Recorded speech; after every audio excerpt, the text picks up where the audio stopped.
حضور پاک صلی اللہ تعالیٰ علیہ وسلم کے نور کو اللہ تعالیٰ نے کائنات میں سب سے پہلے پیدا کیا ہے۔ خود میرے آقا نے فرمایا اول ما خلق اللہ نوری، سب سے پہلے اللہ نے میرے نور کو پیدا کیا۔ نہ آدم تھے، نہ حوا تھی، نہ کائنات کا کوئی ذرہ تھا، نہ ملائے اعلیٰ تھے، نہ عرش و کرسی، نہ لوح و قلم، سب سے پہلے ذات رسول ہے۔ اور اللہ رب العزت نے اپنے حبیب کے نور کو پیدا کیا۔ حضرت شیخ عبدالحق محدث دہلوی فرماتے ہیں 12,000 سال تک، 1-2 سال نہیں، 12,000 سال تک یہ نور محمدی صلی اللہ تعالیٰ علیہ وسلم عالم وجد میں تھا۔ اور جب یہ نور رقص کنا ہوتا، میرے رب تبارک و تعالیٰ کے جلوے دیکھتا، تو اس نور سے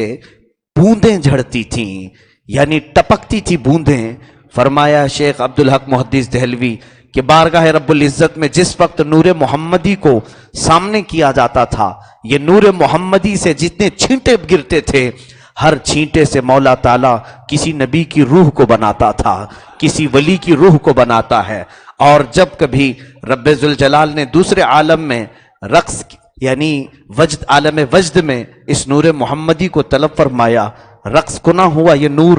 تو اس نور کے قطرے جو جھڑے، کسی قطرے سے جنت بنی، کسی قطرے سے عرش و کرسی بنے، کسی قطرے سے لوح و قلم بنے، کسی قطرے سے کائنات کے ذرے بنے، یہاں تک کہ میرے آقا صلی اللہ تعالیٰ علیہ وسلم کی حدیث پاک میں تفصیل ہے، جو کچھ بھی دنیا میں بنا ہے وہ نور محمدی سے بنایا گیا ہے۔ آسمان کو الگ مولا نے بنایا ہے، زمین کو الگ بنایا ہے، اس کے 7 طبقے، اس کے 7 طبقے، یہ نور محمدی سے بنے ہیں۔ اتنا ہی نہیں، پوری دنیا میں عالم نباتات ہو، عالم حیوانات ہوں، عالم جمادات ہوں، عالم جنات ہوں، عالم ملائکہ ہوں، ان تمام کو رب تعالیٰ نے نور محمدی کے چند قطروں سے بنایا ہے۔ اور اتنا ہی نہیں میرے عزیزو، اللہ رب العزت نے انسانوں میں سے بھی اس نور کے حصے کو رکھا ہے، یہاں تک کہ آدم علیہ السلام کے مٹی کا پتلا جب بنا،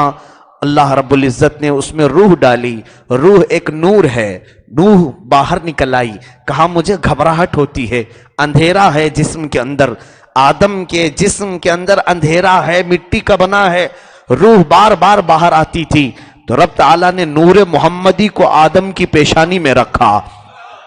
آدم علیہ السلام کی پیشانی میں رکھا، پھر روح کو ڈالا۔ حدیث پاک میں ملتا ہے کہ روح کو قرار آ گیا، یعنی روح سب سے پہلے انسان میں آئی بھی ہے تو نور محمدی کی برکت سے آئی ہے۔ وہ جو نہ تھے تو کچھ نہ تھا، وہ جو نہ ہو تو کچھ نہ ہو، جان ہے وہ جہان کی، اور جان ہے تو جہان ہے، اور جان ہے تو جہان ہے۔ میرے عزیزو، رسول کریم صلی اللہ تعالیٰ علیہ وسلم کی اس آمد کا انتظار جبرائیل کو بھی ہے، میکائیل کو بھی ہے، اسرائیل کو بھی ہے، اسرافیل کو بھی ہے علیہم الصلاۃ والتسلیم، بلکہ تمام ملائکہ کو ہے، کیونکہ ان تمام فرشتوں نے بھی میرے رب کے نام کے ساتھ اگر کوئی دوسرا نام دیکھا ہے تو محمد عربی صلی اللہ علیہ وسلم کا ہے۔ تمام فرشتوں میں یہ باتیں چلتی رہتی تھیں، آخر وہ ہے کون جس کا نام اللہ نے ساق عرش پر لکھا ہے، جنت کے دروازوں پر اپنے نام کے ساتھ لکھا ہے۔ حتیٰ کہ آدم علیہ السلام دنیا میں جب تشریف لائے، 350 سال کے بعد آپ کی توبہ قبول ہوئی، رب تعالیٰ نے خود القا فرمایا تھا کلمات آپ کو، پھر بھی مولا نے پوچھا اے آدم تو نے ایک جملہ کہا ہے دعا میں، 300 سال سے دعا کر رہے تھے، 350 سال کے قریب یوں عرض کیا اے رب ذوالجلال، تو نے اپنے نام کے ساتھ جس کو سب سے زیادہ محبت میں نام کے ساتھ شامل رکھا ہے، اس محمد کے واسطے سے تو میری توبہ قبول فرما۔ رب تعالیٰ نے فوراً توبہ قبول فرمائی۔ پوچھا آدم تجھے یہ کہاں سے خبر ہوئی؟ آدم علیہ السلام نے کہا مولا جس وقت تو نے روح ڈالا تھا میری پہلی نظر تو اسی کلمے پہ پڑی تھی، میں نے جہاں نظر اٹھائی تو نے اپنے نام کے ساتھ لا الہ الا اللہ محمد الرسول اللہ تحریر فرمایا ہے۔ تو میرے آقا صلی اللہ تعالیٰ علیہ وسلم کا